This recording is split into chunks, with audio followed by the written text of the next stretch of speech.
ക്ലാസ്സിൽ ഡിസ്കസ് ചെയ്യാൻ പോകുന്നത് ഫോഴ്സസ് ബിറ്റ്വീൻ മൾട്ടിപ്പിൾ ചാർജസ് ആണ്. ഓക്കെ, കഴിഞ്ഞ ക്ലാസ്സിൽ നമ്മൾ കുളംസ് ലോയും വെക്ടർ ഫോമും ബിറ്റ്വീൻ ടു ചാർജസിലുള്ളത് നമ്മൾ എഴുതിയതാണ് അല്ലേ.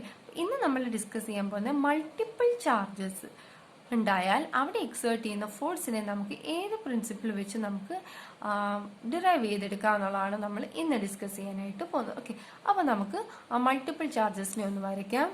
സോ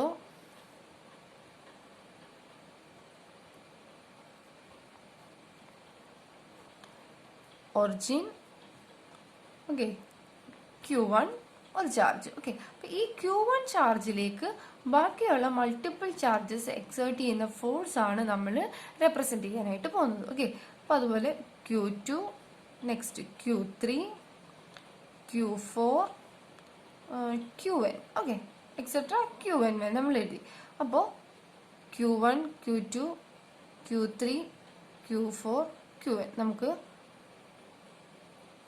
പൊസിഷൻ വെക്ടർ എഴുതാം. Q1ന്റെ ആവുമ്പോൾ R1, Q2, R2, Q3, R3, Q4, R4 and finally Qn, Rn. അപ്പോൾ ഇത്രയും കാര്യങ്ങൾ നമ്മൾ ചെയ്തു. ഇനിയിപ്പോൾ നമ്മൾ ഓരോ ചാർജസിലും, അതായത് Q1, Q2, അതേപോലെ Q1, Q3, Q1, Q4, Q1, Qn, ഈ രണ്ട് ചാർജസിലും വെച്ച് എക്സേർട്ട് ചെയ്യുന്ന ഫോഴ്സിനെ നമ്മൾ എഴുതാൻ പോവാണ്. അപ്പോൾ ഫസ്റ്റ് നമുക്ക് കൺസിഡർ ചെയ്യാം Q1, Q2 ചാർജ്. അപ്പോൾ നമ്മൾ കഴിഞ്ഞ ക്ലാസ്സിൽ നമ്മൾ ഡിസ്കസ് ചെയ്തത് പോയിന്റ് ചാർജസിൽ നമ്മൾ രണ്ട് പോയിന്റ് ചാർജസിൽ നമ്മൾ ഡിസ്കസ് ചെയ്തത് ഫോഴ്സ് ഓഫ് റിപ്പൾഷൻ ആയിരുന്നു അല്ലേ. അവിടെ എക്സിസ്റ്റ് ചെയ്യുന്ന ഫോഴ്സ് ഓഫ് റിപ്പൾഷൻ വെച്ചാണ് നമ്മൾ പറഞ്ഞത്. ആ സെയിം അത് തന്നെയാണ് നമ്മൾ ഇവിടെയും ഡിസ്കസ് ചെയ്യാൻ പോകുന്നത്. അതിന്റെ കണ്ടിന്യൂഷൻ ആയിട്ട് തന്നെ ഫോഴ്സ് ഓഫ് റിപ്പൾഷൻ തന്നെയാണ് നമ്മൾ ഇവിടെയും പറയാൻ പോകുന്നത്. ഓക്കെ, അപ്പൊ Q1, Q2 ഫോഴ്സ് ചാർജസ് നമുക്ക് ആദ്യം കൺസിഡർ ചെയ്യാം. Okay, Q1, Q2 charges. അപ്പോൾ Q1ൽ എക്സേർട്ട് ചെയ്യുന്ന ഫോഴ്സിനെ നമുക്ക് എങ്ങനെ എഴുതാം? ഫോഴ്സ് ഓഫ് റിപ്പൾഷൻ ആണെന്നുണ്ടെങ്കിൽ Q1ലോട്ട് എക്സേർട്ട് ചെയ്യുന്ന ഫോഴ്സ് ആരായിരിക്കും? Q1ലോട്ട് ഫോഴ്സ് എക്സേർട്ട് ചെയ്യുന്നത് Q2 അല്ലെ. Q1ലോട്ട് ഫോഴ്സ് എക്സേർട്ട് ചെയ്യുന്നു. അപ്പോൾ ഇവിടെ ഉണ്ടാവുന്ന ഫോഴ്സിനെ Q1, Q2ൽ എക്സേർട്ട് ചെയ്യുന്ന ഫോഴ്സിനെ നമുക്ക് എങ്ങനെ എഴുതാം? F1, 2 ആണല്ലോ. എങ്ങനെ നമുക്ക് F12 വന്നു? Force exerted in Q1 due to Q2. നമുക്ക് എന്ത് എഴുതാം? F12. അതേപോലെ തന്നെ അവിടുത്തെ ഡിസ്റ്റൻസ് നമുക്ക് എങ്ങനെ എഴുതാം? R2വിൽ നിന്ന് 1ലേക്കാണ് ഫോഴ്സ് എക്സേർട്ട് ചെയ്യുന്നത്. So that R2, 1. Okay, clear ആയല്ലോ. അതേപോലെ തന്നെ ഇനി അടുത്ത് നമുക്ക് Q1, Q3 നോക്കാം. ഓക്കെ, Q1, Q3 ആവുമ്പോൾ Q3 എങ്ങോട്ടേക്ക് ഫോഴ്സ് എക്സേർട്ട് ചെയ്യുന്നു? Q1ലേക്ക് ഫോഴ്സ് എക്സേർട്ട് ചെയ്യുന്നു. അപ്പോ ഇവിടുത്തെ നമുക്ക് Q1ലുള്ള ഫോഴ്സിന് നമുക്ക് എങ്ങനെ എഴുതാം? F13. Force exerted on Q1 due to Q3 ആണല്ലോ. അപ്പൊ അവിടുത്തെ ഡിസ്റ്റൻസിനെ നമ്മൾ എങ്ങനെ എഴുതാം? 3ൽ നിന്ന് 1ലേക്ക്. So R3, 1. Okay, same as that Q1, Q4ലേക്ക്. ഓക്കെ, Q1ഉം Q4ഉം തമ്മിലാണെന്നുണ്ടെങ്കിൽ Q1ഉം Q4ഉം ആണെന്നുണ്ടെങ്കിൽ എന്ത് ചെയ്യുന്നു? Q4 Q1ലേക്ക് ഫോഴ്സ് എക്സേർട്ട് ചെയ്യുന്നു. സോ ദാറ്റ് F14 ആയിരിക്കും അല്ലെ. അതായത് force exerted in Q1 due to Q4. അപ്പൊ അവിടുത്തെ ഡിസ്റ്റൻസ് എന്ന് പറഞ്ഞാൽ എങ്ങനെ എഴുതും? 4ൽ നിന്ന് 1ലേക്കാണ്. So that R4, 1. ഇനി Qnലാവുമ്പോഴോ? Q1ലോട്ട് ഫോഴ്സ് എക്സേർട്ട് ചെയ്യുന്നു. So F1n. Force exerted in Q1 due to Qn. അപ്പോൾ അവിടുത്തെ ഡിസ്റ്റൻസ് നമുക്ക് എങ്ങനെ എഴുതാം? Rn1. ഓക്കെ, ക്ലിയർ ആയല്ലോ. ഇത് നമ്മൾ ഡീറ്റെയിൽഡ് ആയിട്ട് കഴിഞ്ഞ വീഡിയോയിൽ പറഞ്ഞിട്ടുള്ള കാര്യമാണ്. അപ്പോൾ ഇനി ഇതിന്റെ എല്ലാം കൂടെ നമുക്ക് ഓരോ കേസസിലുള്ള ഫോഴ്സ് വെച്ച് നമുക്ക് കുളംസ് ലോ വെച്ച് നമുക്കറിയാം = 1/4πε0 Q1, Q2 R². അതിന്റെ വെക്ടർ ഫോമും നമ്മൾ എഴുതിയാണ് അല്ലേ. അപ്പോൾ ഓരോ കേസസ് നമുക്ക് എഴുതാം. Q1, Q2 ചാർജിന്റെ ഫോഴ്സ് എക്സേർട്ട് ചെയ്യുന്നത് നമുക്ക് എങ്ങനെ എഴുതാം? F12. That is force exerted on Q1 due to Q2. Okay, അപ്പൊ നമുക്ക് എങ്ങനെ എഴുതാം? 1/4πε0 Q1, Q2 അവിടെ എക്സേർട്ട് ചെയ്യുന്നത് R21 സ്ക്വയർ ഇൻറ്റു R21 ക്യാ ആണല്ലോ. നെക്സ്റ്റ് Q1ഉം Q3യും കൂടി. അപ്പൊ നമുക്ക് എങ്ങനെ എഴുതാം?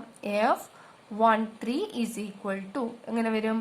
1 by 4 pi epsilon 0 q1 q3 by r 31 square into r31 cap ആണല്ലോ.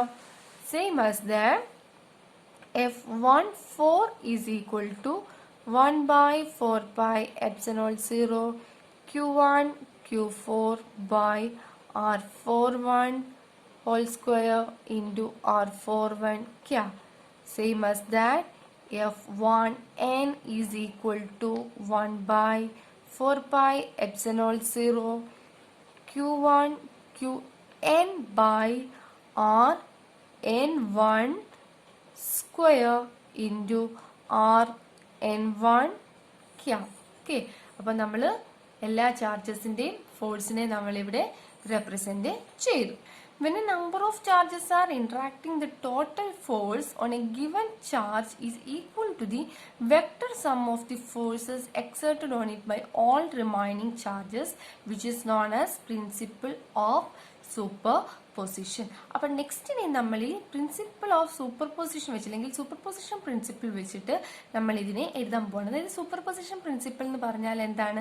പിന്നെ number of charges are interacting, അതായത് മൾട്ടിപ്പിൾ ചാർജസ് തമ്മിൽ ഇന്ററാക്ഷൻ ഉണ്ടെങ്കിൽ അവിടുത്തെ ടോട്ടൽ ഫോഴ്സ് എന്ന് പറഞ്ഞാൽ എന്തിനോട് ഈക്വൽ ആയിരിക്കും?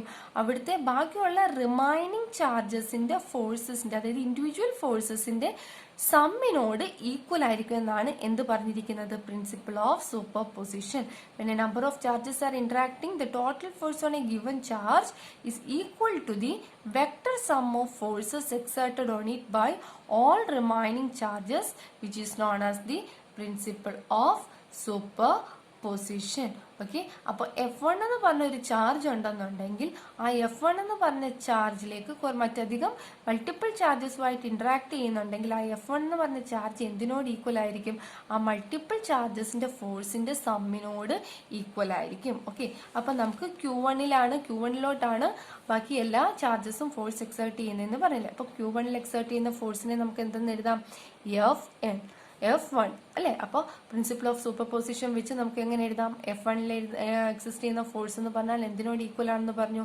ബാക്കിയുള്ള എല്ലാ ഫോഴ്സസിന്റെയും സമ്മിനോട് ഈക്വൽ ആയിരിക്കും അല്ലേ. അപ്പം നമുക്ക് എങ്ങനെ എഴുതാം? F1 is equal to F12 plus F13 plus F14 plus etcetera plus F1n എന്ന് നമുക്ക് എഴുതാമല്ലോ. ഇനി നമുക്ക് ഇതിന്റെ വാല്യൂസ് എല്ലാം നമുക്ക് നമ്മൾ ഈ F12 F13യുടെ എല്ലാ വാല്യൂസും നമുക്ക് ഇവിടെ നിന്ന് കൊടുക്കാം. സോ ദാറ്റ് F12ന്റെ വാല്യൂ എന്ത് വരും?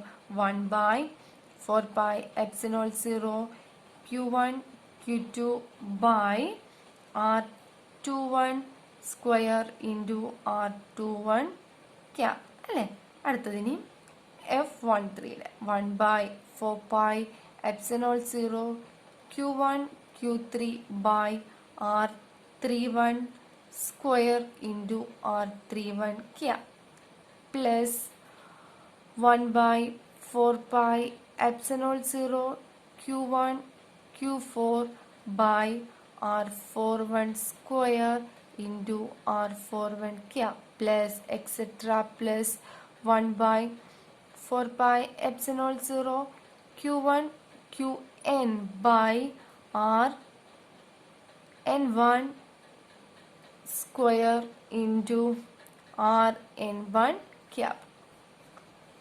Okay, r n1 cap. അപ്പോൾ നമ്മൾ അതിൻ്റെ വാല്യൂസ് എല്ലാം നമ്മൾ ഇവിടോട്ട് കൊടുത്തിട്ടുണ്ട്. ഓക്കെ, ഇനി നമുക്ക് ഇതിനകത്ത് കോമൺ ടേംസ് എന്തെങ്കിലും ഉണ്ടെങ്കിൽ നമുക്കതിനെ എടുക്കാം. ഇപ്പോൾ ഇവിടെ ഉള്ളൊരു കോമൺ ടേംസ് എന്ന് പറഞ്ഞാൽ നമുക്ക് നോക്കിയാൽ മനസ്സിലാവും. 1 by 4 pi epsilon 0 എന്ന് പറയുന്നൊരു കോമൺ ടേം നമുക്കുണ്ട് അല്ലേ. അതിൻ്റെ കൂട്ടത്തിൽ തന്നെ ഇവിടെ എല്ലാം നോക്കിയാൽ അറിയാം ഒരു Q1ഉം കോമൺ ആയിട്ടുണ്ട്. അപ്പോൾ നമുക്ക് Q1 by 4 pi epsilon 0നെ നമുക്ക് കോമൺ ആയിട്ട് എടുക്കാം. സോ നമുക്ക് എന്ത് വരും? Q1 by 4 pi epsilon 0നെ നമ്മൾ കോമൺ ആയിട്ട് എടുത്തു കഴിഞ്ഞാൽ പിന്നെ ബാക്കി നമുക്കുള്ളത് എന്തൊക്കെയാണ്? So next we can right that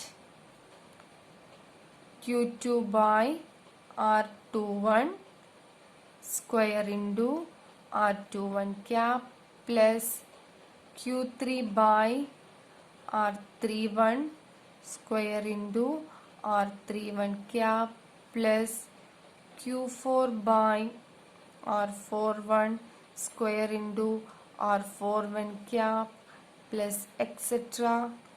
Qn by Rn1 square into Rn1 cap അല്ലേ? അപ്പം നമുക്ക് ഇക്വേഷൻ എങ്ങനെ കിട്ടി? ഈ മെത്തേഡിൽ നമുക്ക് ഇക്വേഷനെ കിട്ടി. Q1/4πε0 Q2/R21 square into R21 cap plus Q3/R31 square into R31 cap etc. Qn/Rn1 square into Rn1 cap എന്ന് നമുക്ക് കിട്ടി അല്ലേ? ഇനി നമുക്കിതിനെ സമ്മേഷനിൽ നമുക്ക് എഴുതാം. Okay, so F1 is equal to എന്തെഴുതാം? Q1/4πε0 summation over. ഓക്കെ, നോക്കിക്കേ, എല്ലായിടത്തും എവിടെ മുതലാണ് സ്റ്റാർട്ട് ചെയ്തിരിക്കുന്നത്? 2 മുതൽ എവിടം വരെ? n വരെ അല്ലേ? So that we can write I is equal to 2 from n. Next നമുക്ക് എന്ത് എഴുതാം? Q 2 3 4 അല്ലേ? അപ്പൊ 2 നമുക്ക് എന്ത് എഴുതാം? Q I by R എന്തെഴുതാം? 2 3 4 അല്ലേ? അപ്പൊ നമുക്ക് അവിടെ I കൊടുക്കാം. I നെക്സ്റ്റ് എന്താ? 1 അല്ലേ? I1 square. ഓക്കെ, സോ അപ്പൊ നമുക്ക് എന്ത് കിട്ടി? F1 is equal to Q1/4πε0 summation 1 I is equal to 2 to n Qi by Ri 1 square. So I is equal to 2 to n Qi. Q 2 ആവുമ്പോൾ summation I is equal to 2n Q 2 by R 2 1 square. Okay, I next 3 ആവുമ്പോൾ Q 3 by R 3 1 square. 4 ആവുമ്പോൾ Q 4 by R 4 1 square. Next n ആവുമ്പോൾ Q n by R n 1 square. Okay, so this is the principle of superposition. That means forces between multiple charges. Clear ആയല്ലോ?